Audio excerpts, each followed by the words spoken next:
आपका पार्टी इतना पुराना होने के बाद भी फिर आपको सिंबल नहीं मिला?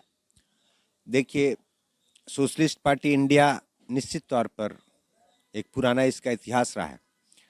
सिंबल नहीं मिलने के कारण हमें काफ़ी दिक्कतें भी आई हैं और इसके पीछे जो सत्तासीन पार्टियां हैं, भाजपा जदयू, उनकी की गई साजिश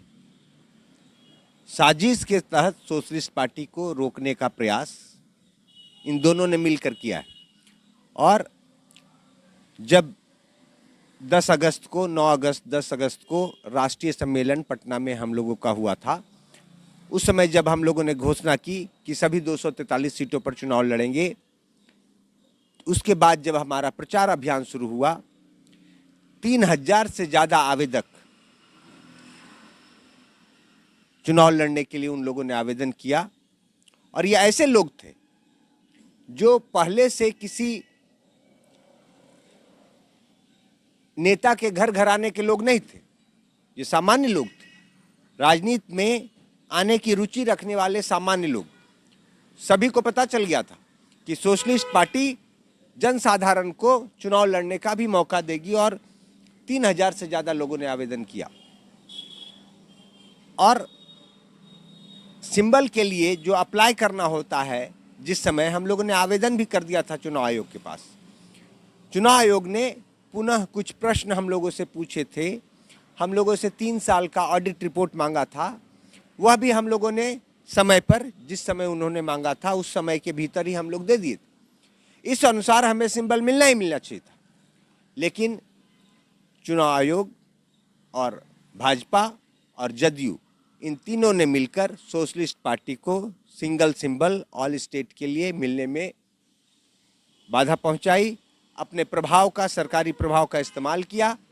और इससे निश्चित तौर पर हमें दिक्कत आई, क्योंकि समाज में एक मानसिकता है कि सिंगल सिंबल अगर नहीं है तो निर्दलीय की तरह लड़ना पड़ेगा, जबकि हालांकि हकीकत यह नहीं है। जब कोई सोशलिस्ट पार्टी या अन्य किसी भी पार्टी के टिकट पर चुनाव लड़ता है तो बैलेट पे बॉक्स जो होता है उस पर पार्टी का नाम लिखा होता है, कैंडिडेट के नाम के साथ साथ। हाँ, सिंबल नॉमिनेशन के बाद उनको मिलता है, जिस तरह निर्दलीय लोगों को मिलता है। लेकिन एक धारणा जो फैली हुई है समाज में, और हमारे जो सारे आवेदक करीब करीब थे वो जनसाधारण लोग थे, उन्हें लगा कि सोशलिस्ट पार्टी आई है तो जनसाधारण को भी मौका मिलेगा।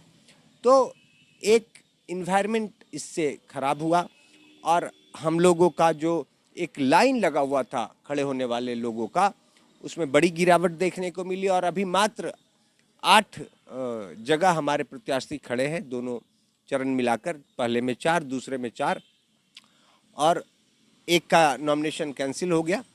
9 हुए थे लेकिन एक का कैंसिल हो गया और 8 प्रत्याशी खड़े हैं।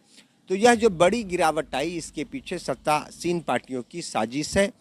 और हमें यह इस बात की खुशी है लेकिन कि मात्र 2-2.5 महीने पहले हम लोगों ने अपनी सक्रियता को बिहार में बढ़ाया था, और इतने में ही सोशलिस्ट पार्टी इंडिया का जो पिछला बैकग्राउंड, जेपी लोहिया, आचार्य नरेंद्र देव, कर्पूरी ठाकुर का जो बैकग्राउंड रहा है, उस बैकग्राउंड के डर से, क्योंकि कई पार्टियों को मिला सिंबल, लेकिन हमारे सिंगल को सत्तासीन पार्टियों ने अपने प्रभाव से, सत्ता के प्रभाव से जो रोकने का, उसमें डिले करने का काम करवाया और लास्टली नहीं दिया। हमें कोर्ट तक जाने का समय नहीं मिला, क्योंकि उस समय तक चुनाव आयोग से बात हमारी दिल्ली से होती रही।